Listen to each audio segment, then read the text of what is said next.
Putting on hold next year's oil excise tax increase is seen to result in foregone revenues amounting to 41 billion pesos.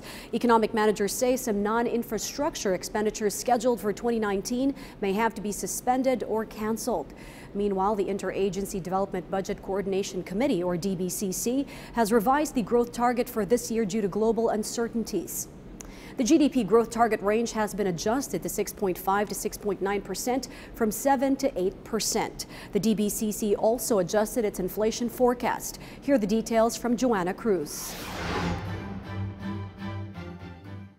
The suspension of the second tranche of the fuel excise tax next year would yield around 41 billion pesos in revenue reduction of the government, 1% of the 3.757 trillion peso national budget. This loss has led the Development Budget Coordination Committee, or the DBCC, to form a task group that will identify which projects can be suspended or outright eliminated from the country. So there will be a seniority expenditures. Definitely the most senior will be the infrastructure project. So there will be maybe exempt.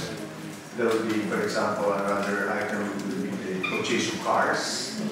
I think I have approved so many car purchases for the last 2 years. Secretary Benjamin Diokno clarified that maintenance and other expenses of some government agencies will be affected, and not the build, as well as social services, which are both priorities of the administration. Nevertheless, the economic managers are not alarmed, as revenue from imports are expected to surge amid the declining value of peso. Value-added tax or VAT collected is also increasing due to the rising prices of commodities. Diokno believes that the early announcement of the suspension will help temper inflation.